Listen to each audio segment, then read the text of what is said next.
our favourite thing about life after lockdown is being able to play with all the little doggies and puppies on our evening walk. Hi guys, Emily here. So, aside from seeing friends and family, one of my favourite things about life post-lockdown is probably getting back into the gym. Doing a good gym class really makes me feel more energized, it helps with my mental well-being, and I just love to move my body, so that has been amazing. I'm really excited about doing some more travelling around New Zealand as well. Now is the perfect time to do that and support local, so super excited with some tricks up my sleeve. G'day team, Tim here. The thing I'm enjoying most post-lockdown is a change in the season, bit of snow falling, bloody beautiful, and getting Oxbow, Mexico up and running, ready to go. Get down here, Queenstown. Hey everybody, hey guys, welcome to QuaranTea with Kim, Season 2, Life After Lockdown. Now, I've got my peppermint tea here, and today the amazing guest that we have on is Megan Hutchinson. Now, she is from Something Blue, she's from She Said Yes, the wedding blog. She's amazing. As well as that, if you guys want a month of neon on us, did you hear me right? Yes, you did. All you have to do is hashtag neon please in the comments of this show. We're going to slide into a few DMs and make sure we get you guys some neon, which is awesome. All right, let's get Megan in. Megan, I keep saying Megan because I've been in America too long. Megan, let's get Megan in. Where are you? Where am I? I'm in the spare room. Great, that's perfect. Now, do you have to hide from your child to do this? Because it's okay if he joins us. Well, if we hear a little at the door, then we'll know that he might come and visit. But this is the spare room, which is this magical heaven that parents go to hide from everything beyond the spare room. I feel like a little bit like in Narnia, you know, I close the doors and I'm in a different world. Do you have a nap in the spare room? Yes, all the time. He naps for 2 hours a day and I try and do exactly the same. I imagine it must be quite difficult. I obviously don't have children. I'm in the spare room with my cats, currently 1 and 2, because they can't be left alone in a room. They don't like each other, so they're on opposite sides of the room. He would love to be all about everything she's doing. She doesn't want anything to do with it. But so he'll be like, hey, and she's like, so. I have a similar situation with my dogs, except that also now I'm a bit like that. One of them's like, hey, and I'm like, I'm busy. Can we just like a time to myself? I used to be the opposite and like just want to cuddle her all the time. And then I had a baby and I was already cuddled all the time. And now I'm like, a little space would be amazing right now. Oh, you need like one of those social distancing rubber tube things that people have been posting about. Brilliant. Recording, or are we? Yeah, we are. But we can start or stop, whatever. Okay, so we have started. We are. We're in. We're already in. It's all happening authentically. At some point, I'll have a drink delivered to me, and then we can toast. Well, I will wait. I will start. I have tea. I have coffee. I also have a butler service. So we're doing well. Modern woman energy. I like this. So the purpose of Season 2 of QuaranTea with Kim is to kind of talk about life after lockdown. Now, you can speak to or avoid as much as possible. I know that lockdown had highs and lows for you, so you can touch on that as much as you would like to. But for anyone who doesn't know or wasn't following you, what would you say would probably be a highlight and lowlight of the lockdown period? It's actually going to be really hard to find a highlight. My husband's job is still really sort of in the balance. We've had a lot of friends lose their jobs all within the same, they all work in aviation, tourism, hospitality. Mm-hmm. So I'm glad that we're focusing on life beyond lockdown, because lockdown was not a very fun time for us, if I'm completely honest. Mm-hmm. And that was, a bit of a struggle. It's not something that any of us are used to, but also some of the feelings of concern. 2 minutes. It sounds like a cat. You can say hello. Ooh, I'm coming. Come on then. Come over here. You've got the remote control, which is very handy, but this isn't the TV. Okay, come and say a quick hello.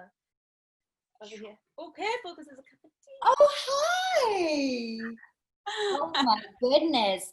Now I can follow this question directly to you, Teddy. Teddy, I heard that you had a big lockdown achievement. You walk now?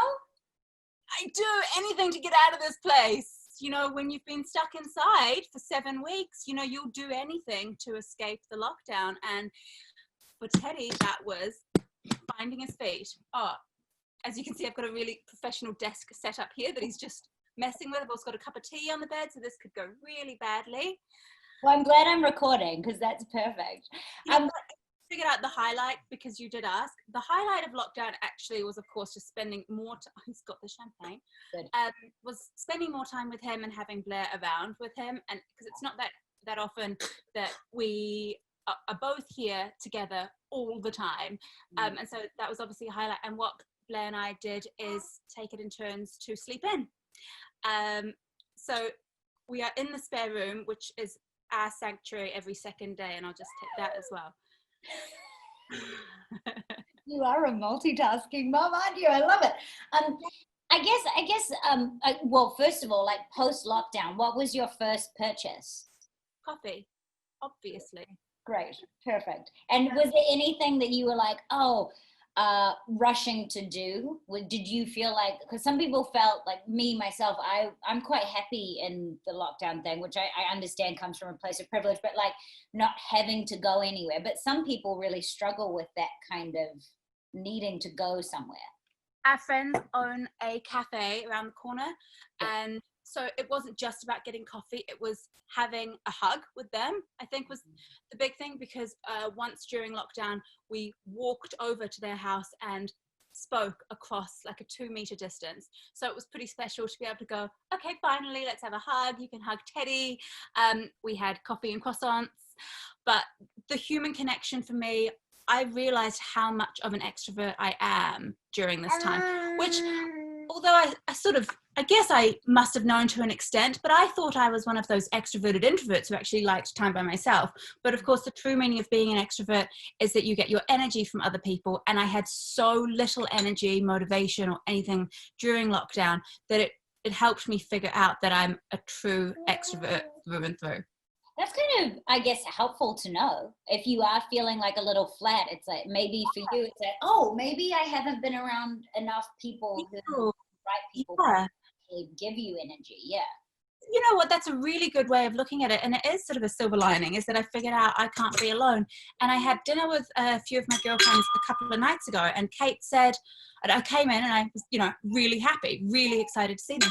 And Kate was like, I'm so glad that you're happy. I was really worried that you were going to come in and be all glum because I know you haven't enjoyed lockdown.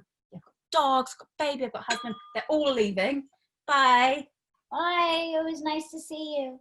Even have the toothbrush down here. That's how seriously I take this. Come on, babe. Let's go. Bye. Bye Bye. now. Nice to see you. That's how seriously I take this second life that I live downstairs. I mean, I properly move down here every second night. It's my time. And pillows. I have all my because you can't sleep with other people's pillows. So every night Blair and I do this pillow swap. It sounds really antisocial, but it's bliss. I think that's nice. That's a good thing. How do you sleep?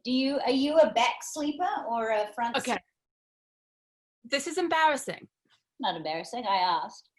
This is a pregnancy pillow. It's actually a Grow Bright. It's owned by your sister's good friend Natalie. Let me just have my phone. Josh, make it. Hi, Josh. Nice to meet you. Cheers. I'm going to get into this now. Yeah. Now you can get guys enjoy. We'll have fun. Yes. Yeah. Girl time.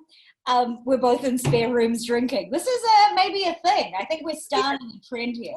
A happy birthday, belated happy birthday.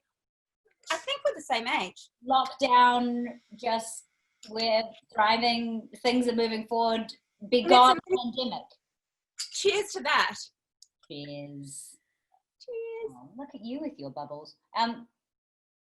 So sorry. It's a pregnancy pillow. It's a pregnancy pillow, and I can't sleep without it now. So I sleep wrapped around it as though I'm still pregnant, on the side, leg over. Really, Blair absolutely hates it because it takes up half the bed. It's also a barrier between us. So it's basically the antisocial pillow rather than the pregnancy pillow now, but it's amazing. And now that we are essentially having separate rooms for a couple of months, it's perfect. That's so cool. I haven't ever tried one, but I feel like I would be a good adapter of it. I chronically sleep on my stomach with my hand here, as if almost choking myself, but not, which apparently is a need for mother. So I don't know.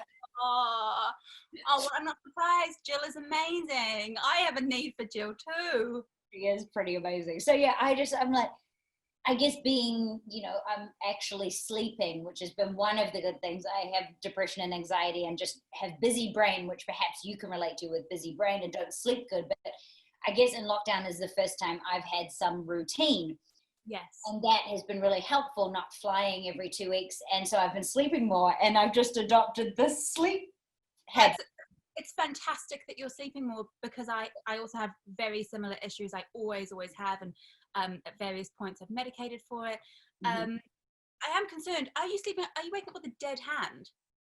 No. So it must be like as I'm coming out of REM or something and going into almost awake, but it definitely is like I've woken up like. And the reason I ask is because I have this, which I had to wear for a while because I was sleeping on my wrist like this. And I actually got carpal tunnel. So just careful what you do in your sleep. Well, apparently everyone sleeps with broken wrists, but at different degrees if you're putting weight on it. Like no one sleeps with blades. Well, no one. You might be the exception to the rule if you're watching, but apparently everyone sleeps at some variation of a bent wrist. So at least I'm not bending my wrist though, Sleeping on your stomach, that's exactly, I used to always sleep like that, but then you get pregnant and you're not supposed to, and it's kind of hard because you're sleeping on a bowling ball. Fair. Okay, so I have lots of things. I have a game called Mini Minutes with Megan, which is 10 quick fire questions. Okay. Pet peeve. Standing in queues, which of course is exacerbated by lockdown because we're all standing in 2 meter queue. I'm so impatient. Like I'm protecting my space in the queue, but I'm also like counting people, and I get very agitated if people zip into the queue. Like there's nothing. Aren't you from the UK though? I thought you guys loved queuing. Apparently we invented the queue, but I personally have obviously become so much of a Kiwi that queuing is no longer in my DNA. Okay, fair enough. The best food drink combo. Well, I can't go past margaritas and any kind of Mexican. I'm just struggling to choose the Mexican, but I'm going to go with tacos and margaritas. Okay, I love it. I know you love Blair. Blair's amazing. In an alternative universe, if you could have a hot date, doesn't have to be hot as in sexual, but maybe it's just a long conversation, who would you sit across from? This is so hard because there's just hundreds of them. I don't want to say anyone that you know either. That's fine. Jared Butler keeps coming to mind. Tom Hardy, anyone with a good accent. Okay, yeah, those are good options. I like that. I like that a lot. The worst smell in the world is? When you've had flowers sitting in a vase and you haven't changed the water and you get back from holiday and there's this putrid, moldy flower water. Yes, I'm familiar, and people might also relate if they've owned fish at any point. Goldfish, that kind of stagnant water is very similar. That and nappies. That's a good one. Okay. A talent you wish you had? Invisibility. That's not a talent. That's a superhero. I'd like to be a better dancer. Not a good dancer? I dance through school. I can cut shapes after a few of these, but I'm not a confident, like, that's my move kind of girl. And of course, if I was a better dancer, I'd be a TikTok star, which would be amazing because how brilliant is that? I can't. No, not good enough to put myself on TikTok dancing. I wish I could be. Well, I don't know. The internet might disagree. What would you do? What would be your talent? Singing. I can't sing. Tone deaf. I did that 23andMe genetics test, and it comes back with a bunch of stuff, and it was like tone deaf. But you can do everything else, so. I appreciate that. That is wildly untrue. I love all your videos, and I've over the last, I don't know how long, scrolled back a couple of times. Some of the comedy videos you've done with the other New Zealand comedians are fantastic. You're so funny. So I've just got to say, possibly the silver lining to being a bad singer is you can use it in a skit sometimes. So maybe it is a talent. That is true. I have all the confidence. I just am not, it's not quite the sound that maybe, because I'm overconfident, but it's an overconfident than an underdeliver. So it's quite jarring to an audience. Your favorite feature is? Feature of Physical. I was thinking of other things. Oh, I'm very strong. I know I'm quite like able, fit. I've always been, and that has stood me well with having a baby and carrying it up and down the stairs, and then still going to the gym. And I think fitness is probably is that a feature? Yeah. What is then your most attractive quality in someone else? And that doesn't just have to be in like a relationship sense, but like something you're like, oh, that person has that. I love that. What I love is I love being helped. So if somebody is generous with their time, that's like my love language. So tidying up for me, making me a cup of tea, that real sort of selflessness. How can I dedicate my time to helping someone? That's what I like about people. That's interesting because a lot of people really struggle asking for help. Are you good at asking for it, or you're just like you enjoy receiving it without having to ask? I can't ask. So perhaps that's why I value someone who just gives, because I never ever ask, and because of that possibly I have no time. And so the people who just give and recognize when somebody needs help and just do that, that's probably the most incredible quality, because you've given me something I don't even know I need, or I know I need but I can't ask for. Yeah, see, that's good. I'm not good at asking. I'm always, oh sorry, I just realized I've got cat litter in the background. I should have organized the room a bit. I've got it all together. I have partially built furniture. So this is like IKEA furniture, and I had to hire someone to build it for me because no one in the house would touch it. Fair enough, fair, that's fine. The most yuck food is? Ooh, mince at the moment. I'm sorry, mince. It's not the most yuck food, but like if there was something I could completely cut out of my diet, it'd be mince. Fair enough. And your teleport location. It can't be the spare bedroom because you already can physically go there. Well, the furthest away I could possibly get is London, and I have so many amazing friends, and obviously being from the UK, I've got family there, and I just, at the moment, it feels like I would have to teleport to get there, because it's impossible to reach those people. It's hard to talk to them because they're 12 hours difference. I have friends with children. I have a girlfriend who I grew up with, has a baby almost the same age as Teddy. And that to me is like so special, because we grew up together from like day dot as well. So to be able to teleport to the UK would be, when are we going to be able to visit them? When? I don't know. I don't know, Megan. My turn to ask the question. You better have an answer to I know. I'll do some research. That's how I'll help you. I'll figure that out. And then lastly, on your top 10, advice you've been given. That was a strange sound. That was, what was the question again, sorry? The best advice you've been given.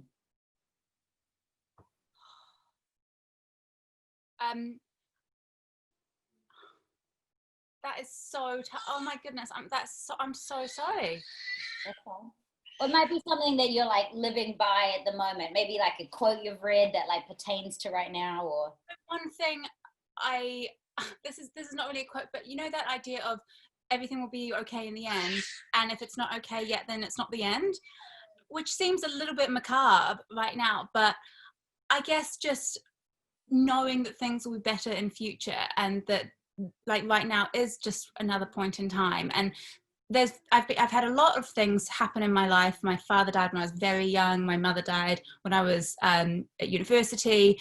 I've had a lot of sort of turmoil, and everything now has turned out pretty great. I'm very happy with my life, my family, my job, for want of a better word. I used to be a lawyer, and you know, I spent a long time pursuing this career, and then it didn't work out. Well, I left it. I wasn't completely happy with it. And I suppose the idea that everything will be all right in the end is something that I'm probably living by at the moment. Yeah, I actually wrote down to talk to you about that, because it feels like in a time that, and I know that your household is also going through a chapter, but it seems like you intentionally kind of made a big pivot, like being a lawyer and then kind of making a pivot and starting, you know, She Said Yes, the wedding blog, and then Something Blue with my sister as well, like taking that kind of pivot must have been really difficult. A lot of people are, because of this, put in a situation where they have to pivot rather than it being a choice. Do you have any advice for someone who maybe is going through that at the moment? So refer back to what you said, which was a choice, I actually don't feel like I had a choice. And so maybe that is sort of how people will be feeling now. The reason being is that I set up She Said Yes as a hobby. It was just like this wedding blog that I started. Soon after, there were sponsorship opportunities, some of which came through your sister. I started doing sort of ambassador roles. I started the wedding planner, it's called The Little White Book. And when I started it, it was, again, just a hobby, but it sort of took off. And I was currently working as a lawyer. My husband was away a lot of the time, so I would work, come home, work, and then he'd come home and I'd barely have any time with him. And I just couldn't manage all of it. I couldn't manage being a lawyer and a wife and a business person. And so it didn't feel like a choice. It felt like the only realistic option was to drop one of them. And what are you going to drop? Some people would probably drop their hobby business, but I actually thought, no, you know what? I've only spent 9 years pursuing this career. I've got the rest of my life to decide what I'm going to do. And I was so passionate about the wedding industry and about weddings and helping people plan them. And I also, of course, wanted to still be a wife. It would be really bad for business, Yeah. People possibly would consider that I wasn't that good at my job. So while it probably looks on the outside like I was like, okay, now this way, that wasn't it. It was like a forced choice. And that is going to be what a lot of people are dealing with now, particularly friends of Blair's who are immediately, they have a couple of months notice, but immediately sort of pushed into doing something new. And hopefully they will be able to find space in the aviation world again, should they choose to. But I hope that this will really give people that motivation to do something else. And although it can feel like we have no transferable skills depending on the industry we're in, and I know that for yourself, you're an actor and that's all you've ever pursued. And I know that you're a fantastic one and that you're going to have your big break in whatever shape or form that will be. But now you've got time and it's forced you to do something else. And I know that you're talking about studying, and everybody has transferable skills. No matter what your career is, you're an actor, but that actually gives you huge abilities in other areas that you will draw on no matter what you do. And from the outside, you probably think, what the hell does a lawyer have to do with being a blogger or a business person or anything? But it does, because it gives you skills, and whatever avenue you've been pursuing until now, you will have so many transferable skills, and they're not necessarily the ones that you put on your CV. So it's deeper than that. It's more than your work experience. Does that make sense? That is really helpful, because it is easy to kind of think just narrow-mindedly of more like, you're right, just a CV-based thing. But you're right, we're humans who have been existing, and there are things you pick up from. Exactly. And that for yourself, you must be incredibly flexible and versatile, and able to adapt. There we go. Whoa! Who needs singing when you've got that? Party trick. Yeah, no, that makes that is, I'm sure a lot of people will take great inspirational relief from that. That is really helpful. Something I know that we are getting close to the end of our show. I want to talk about Big Little Lies, because I haven't seen it, and why would you recommend it? You haven't seen it? What planet are you on? I read the book and I was obsessed with it. So when Reese Witherspoon, the absolute goddess that she is, turned that into the series, I probably cried at the time. The characters are incredibly complex and interesting, and it digs into really. Here's one example. Domestic violence is basically the feature theme of the first series, and I have never sort of been friends with a woman who's been subject to domestic abuse at home. But in my imagination, I'm thinking sort of like stereotypical alcoholic guy who comes home, beats his wife. Whereas in Big Little Lies, Celeste's husband is the abuser, but she's madly in love with him, and he's an incredible father, and they have an amazing sex life, which is also fueled by this anger and violence. And of course, he had a troubled childhood as well, if I remember correctly, because we're now another season ahead. I think that he felt responsible for the death of his brother. Okay. Complexity to a character that you would otherwise hate, because who wouldn't hate the domestic abuser, the husband who beats his wife? But then you see so much more of him, and you begin to understand him and see it perhaps from the wife's point of view, because it's also easy to look into a situation like that and say, well, why doesn't she just leave? Well, that's her husband, and she's in love with him, and he's an amazing dad, and he's more than the sum of his parts, which isn't to say that he's a terrible person, because of course he is, and the show does touch on those things, but it makes you really think about the characters. That's really interesting too, because I guess great review, by the way. But that's great, because that feels like something that then seeing that in a narrative on TV, that almost probably changes and shifts your perception of a subject that isn't talked about at length. And obviously we're not condoning, or the show isn't condoning the violence. It's trying to give you like an understanding of how an abuser becomes an abuser, probably, which is fascinating. And I find the subject of domestic abuse interesting to an extent, because it seems to be that the idea is if you have a domestic partner, you leave, that's the end of the relationship. Whereas it is a mental illness, and for so many other mental illnesses, we would help those people to change and not immediately condemn them. And that's not condoning the behavior. But I suppose if I had a friend who was subjected to that, I might look at that in a different way and see that it's not always the stereotypical idea of domestic violence. And in New Zealand, of course, we have this huge problem with domestic violence. Yeah. So I think that this show is relevant for our audience, even though it is American. It's also filmed in, I believe, I hope I'm not getting this wrong, but Marina del Rey, which was my mother's favorite place on earth, which I've never been to, which you probably have. Just down the road. It's not that far away. Yeah. Well, when I come to see you, we'll go down there. Apparently there's a fantastic aquarium. Yes, I think there is. Yeah, I've not been to it, but we'll go together. Sounds great. Good. So that's my favorite thing to binge watch when I'm not binge watching The Toddler. Right. Okay, I have 5 fan questions. Fan 5s. I haven't quite got the alliteration of how I want to do this, but basically people submitted some questions to ask you.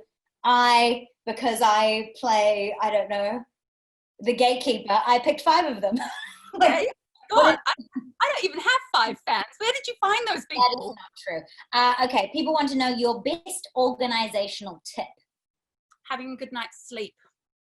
I can't organize my brain if I'm tired. So there's no point even trying. And I think you have to come at things fresh to get started. Whether that's organizing your wedding, organizing your day, your life, your business.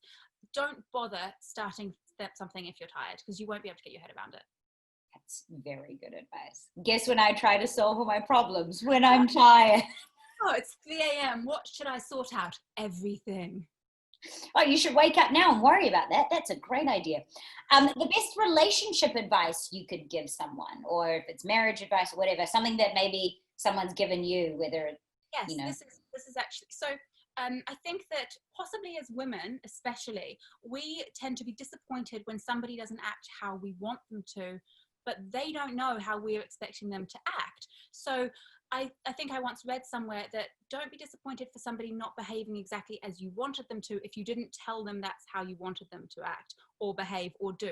So of course I'd like him to empty the dishwasher the second that it beeps, but he doesn't know that. So it's not fair for me to be disappointed in him not doing it, because he didn't know that I was expecting that. So I can't be frustrated with him for not doing something I didn't ask him to do. Did you speak to Josh before this, did you? Is that what happened? Hey Josh, he's emptying the dishwasher as we speak. He is, yeah. I obviously have severe control issues, because like when I'm doing the cleaning, I'll do most things and I'll go, hey, can you take the rubbish out? And he'll go, yeah.